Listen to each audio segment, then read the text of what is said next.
സംബന്ധമായ മറ്റൊരു വീഡിയോയിലേക്ക് വീണ്ടും സ്വാഗതം. പലപ്പോഴും നമ്മൾ പറയും, ഈ മൊബൈൽ യൂസർ ഫ്രണ്ട്ലി അല്ല, ഒരു കാര്യം ഇതുകൊണ്ട് ചെയ്യാൻ പറ്റത്തില്ല, അല്ലെങ്കിൽ ഇരിക്കുന്ന ചെയറും വൃത്തിയായിട്ട് ഡിസൈൻ ചെയ്തെങ്കിൽ നല്ല കംഫർട്ടായിട്ട് ഇരിക്കാൻ പറ്റും. ഇതൊക്കെ നമ്മൾ എല്ലാ ദിവസവും നിത്യജീവിതത്തിൽ പറയുന്ന കാര്യങ്ങളാണ്. അപ്പൊ ഇന്ന് ഞാൻ നിങ്ങൾക്ക് പരിചയപ്പെടുത്തുന്നത് ഈ മനുഷ്യന്റെ നമ്മുടെ എഫിഷ്യൻസി അല്ലെങ്കിൽ കംഫർട്ട് നന്നായിട്ട് കൂട്ടാനുള്ള, അത് കൂടുന്നത് വഴി പ്രൊഡക്ടിവിറ്റി ഇൻക്രീസ് ചെയ്യുന്ന, എഫിഷ്യൻസി കൂട്ടുന്ന, അതായത് ഒരു ഫാക്ടറിയുടെ കാര്യത്തിൽ പറഞ്ഞാൽ പ്രൊഡക്ടിവിറ്റി ഇംപ്രൂവ് ചെയ്യുന്ന അല്ലെങ്കിൽ ഇൻക്രീസ് ചെയ്യുന്ന ഒരു ജോലിയെ കുറിച്ചാണ്. അപ്പൊ അങ്ങനെ ഒരു ജോലി ഉണ്ടോ? മനുഷ്യന്റെ സുഖസൗകര്യങ്ങൾ കൂട്ടിക്കൊണ്ട് അല്ലെങ്കിൽ അവരുടെ കംഫർട്ട് കൂട്ടിക്കൊണ്ട് എഫിഷ്യൻസി കൂട്ടിക്കൊണ്ട് പ്രൊഡക്ടിവിറ്റി കൂട്ടുന്നതിനെ കുറിച്ചുള്ള ഒരു ജോലി, ആ ഒരു കരിയറിനെ കുറിച്ചാണ് ഞാൻ ഇന്ന് നിങ്ങൾക്ക് പരിചയപ്പെടുത്തുന്നത്. അതിനകത്ത് ചെയ്യുന്നത് നമ്മുടെ ഇക്വിപ്മെന്റ്സ്, നമ്മുടെ സിസ്റ്റംസ്, നമ്മുടെ സ്പേസുകള്, ഇങ്ങനെയുള്ള കാര്യങ്ങളെല്ലാം റീഡിസൈൻ ചെയ്തിട്ട് നമ്മുടെ പ്രൊഡക്ടിവിറ്റി, എഫിഷ്യൻസി അല്ലെങ്കിൽ കംഫർട്ട് കൂട്ടുന്ന ആ ജോലിയെ കുറിച്ചാണ് ഞാൻ നിങ്ങളോട് പറയുന്നത്. അതിന്റെ പേരാണ് എർഗണോമിസ്റ്റ് എന്ന് പറയും.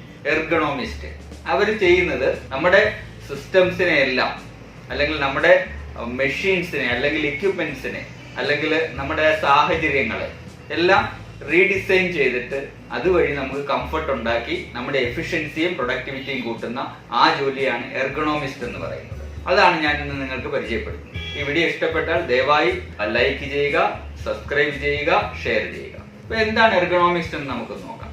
പലപ്പോഴും ഈ എർഗണോമിസ്റ്റുകളെ ഹ്യൂമൻ ഫാക്ടർ സ്പെഷ്യലിസ്റ്റുകൾ എന്നാണ് പറയുന്നത്. ഏറ്റവും പ്രധാനപ്പെട്ട കാര്യം, ഹ്യൂമൻ ഫാക്ടർ സ്പെഷ്യലിസ്റ്റുകളാണ് എർഗണോമിസ്റ്റുകളായിട്ട് ഉള്ളത്. അപ്പൊ ഇവരെങ്ങനെയാണ് ഇത് ഡിസൈൻ ചെയ്യുന്നത്?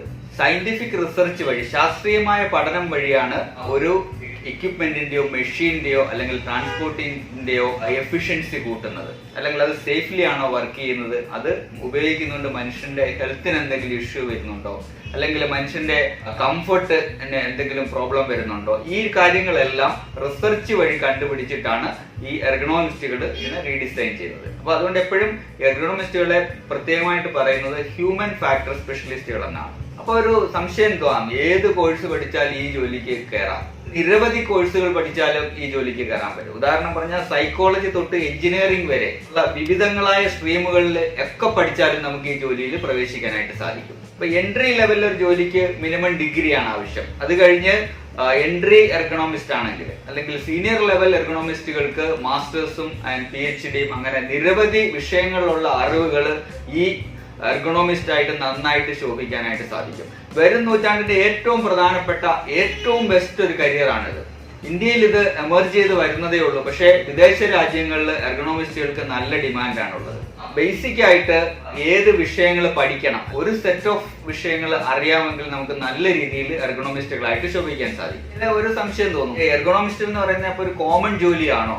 അതിൽ തന്നെ പല പല എർഗണോമിസ്റ്റ്, ഇപ്പൊ ഡോക്ടേഴ്സിന്റെ കാര്യത്തിൽ പറയുമ്പോൾ കാർഡിയാക് സർജൻ ഉണ്ട്, അല്ലെങ്കിൽ കാർഡിയോളജി സ്പെഷ്യലിസ്റ്റ് ഉണ്ട്. ഇങ്ങനെ ഡിഫറെന്റ് ജോബ് ഉള്ളത് വേണം. ഈ എർഗണോമിസ്റ്റ് എന്ന് പറഞ്ഞാൽ ഒറ്റ എർഗണോമിസ്റ്റ് ആണോ? അല്ല, അത് നിരവധി വിഭാഗങ്ങൾ അതിനകത്തുണ്ട്. അത് ഏതൊക്കെയാണെന്ന് നമുക്കൊന്ന് നോക്കാം. ഒന്നാമത്തെ കോഗ്നിറ്റീവ് എർഗണോമിസ്റ്റ് എന്നാണ് പറയുന്നത്. ഈ കോഗ്നിറ്റീവ് എർഗണോമിസ്റ്റ് എന്ന് വെച്ചാൽ അവര് മൈൻഡിനെ കുറിച്ചാണ് പഠിക്കുന്നത്. മെന്റൽ പ്രോസസ്സിനെ കുറിച്ചുള്ള പഠനവും അതിലുള്ള ജോലിയുമാണ് കോഗ്നിറ്റീവ് എർഗണോമിസ്റ്റ് എന്ന് പറയുന്നത്. രണ്ടാമത് ഫിസിക്കൽ എർഗണോമിസ്റ്റ് ഉണ്ട്. അവർ human factors, biomedical, analytical, physiology, ഇങ്ങനെയൊക്കെയുള്ള ഹ്യൂമൻ ഫാക്ടേഴ്സിനെ കുറിച്ച് പഠിക്കുന്ന ആ ഒരു വിഭാഗമാണ് ഫിസിക്കൽ എർഗണോമിസ്റ്റ്.